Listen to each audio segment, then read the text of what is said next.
seguro, no esconderijo do Altíssimo. Que lugar é esse que ele fala que há segurança?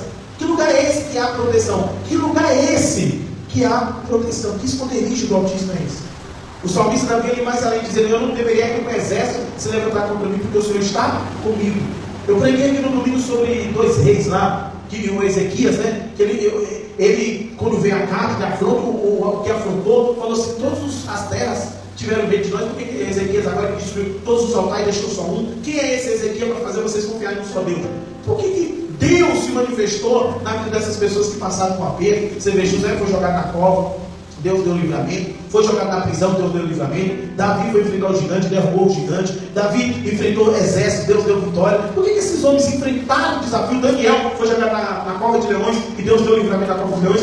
E na nossa vida não é diferente.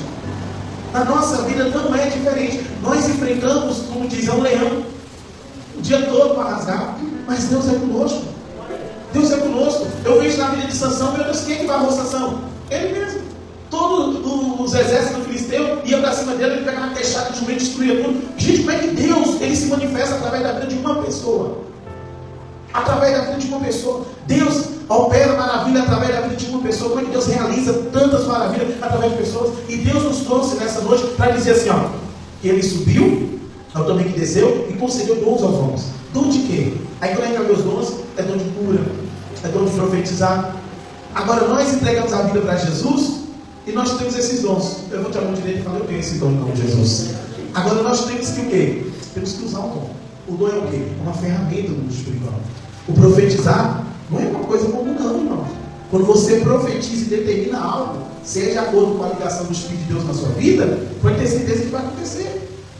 Vai acontecer. A autoridade naqueles que têm uma vida com Deus, na vida daqueles que têm uma comunhão com Deus, na vida daqueles que têm intimidade com Deus. Mas nós vivemos uma época que está escrito aqui em Efésios, né? No capítulo 5 de Efésios, versículo 15. Portanto, vede prudentemente como andas, não como necios, e sim como sábios. Olha aqui que a carta ao Efésios nos revela, numa orientação de um mestre, de um apóstolo. Ele fala assim: vede prudentemente como andais. Como é que nós estamos andando? Como é que a gente está se posicionando mediante de tantas coisas que a gente enfrenta no mundo? Como é que você anda no seu dia a dia? Como é que é o seu comportamento? Porque esse mesmo vai dizer para nós, para a gente orar sem cessar. Orar sem cessar? Sim, orar sem cessar. Andar em espírito.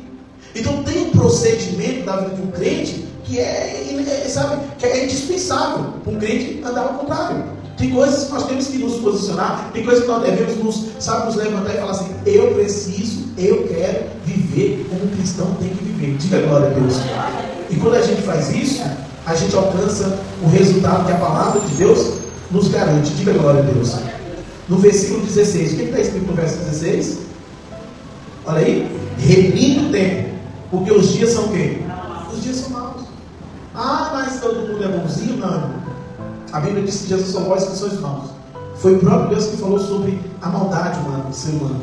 Quem nos resgata desse império de maldade é o império do amor, que é o amor de Cristo. Nós sem Jesus, quem nos quer? Nós sem Jesus é difícil, não é verdade? Mas quando a gente vai para Cristo, a Bíblia diz assim, ó: reprime o tempo, porque os dias são maus. Né? Aí ele continua no versículo 17: pois esta é a razão, não vos torneis insensatos, mas procurai compreender qual a vontade de quem? Aí nós estamos vivendo uma época, irmão, que eu vou falar uma coisa que eu fico assim, eu fico abismado diante de tantas coisas que as pessoas querem, que a gente aprende para ter resultado na vida. Eu já vi casos que eu tenho que conhecer o inimigo, eu tenho que conhecer o diabo. Irmão, onde tem uma palavra na Bíblia que fala para eu conhecer o diabo? Me mostra qual foi os líderes da fé que levou alguém a conhecer o demônio. Me mostra quem foi que fez isso. Me mostra Moisés falando para o povo que a Bíblia é um manual de vida. É um manual cristão. Jesus, ele é o mestre dos mestres, ele é o Senhor do Senhor, ele é o maior de todos, ele é o autor dos autores. Presbítero Marcos, o senhor que já estudou bastante, né? Fez teologia, estudou vários cursos, enfim, não sei toda a formação do senhor, mas o senhor já viu na Bíblia alguma passagem que manda a gente conhecer o diabo? Algum de vocês aqui já viu essa passagem? Agora uma coisa é certa, manda conhecer a Deus. Conhecer a Deus. E eu vou falar uma coisa, porque o Espírito não precisa conhecer o diabo, porque ele é apresentado, ele já se apresenta. Ele já se apresenta.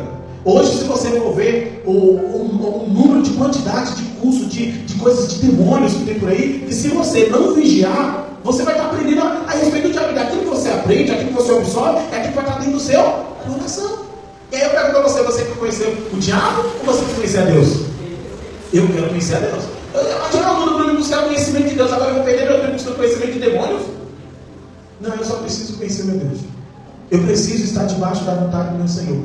A Bíblia ensina assim, prosseguir em conhecer o Senhor e saber que Ele é bom. Prosseguir em conhecer o Senhor. Agora nós estamos vivendo uma época, irmãos, que as coisas estão ficando difíceis. Aí vai para aquela passagem que diz assim, ó, olha, no capítulo 4, no versículo 14. Ó, para que não mais sejam como meninos, agitados de um lado para o outro, levados em redor por todo vento de doutrina, pela artimanha dos homens, pela astúcia com que induzem ao erro, mas seguindo a verdade em amor, crescemos em tudo aquele que é a cabeça. Diga glória a Deus. Glória a Deus. Olha só, agora eu imagino que Deus chega para mim naquele dia falando assim, meu filho, eu não te conheço não. Eu sei que você conheceu muitas coisas para lá, mas aqui não. Por quê? Porque nós temos que, quando nós entregamos a vida para Cristo, em Hebreus, capítulo 10, ele vai dizer que Ele nos deu acesso.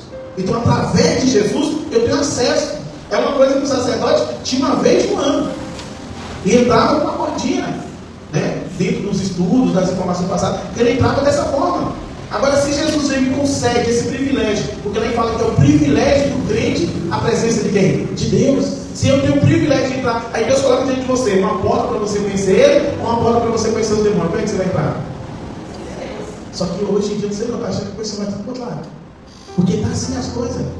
Infelizmente as coisas estão ficando o quê? Feias. Mas a Bíblia diz que o tempo é mau, os dias são maus. E por causa dessa maldade, porque, por exemplo, quando Deus permitiu o povo dele entrar em terras estranhas, que é a terra de Canaã, eles se envolveram com aqueles deuses, mas Deus falou para eles: quando vocês entrarem nas terras, não aprende o costume dessas terras.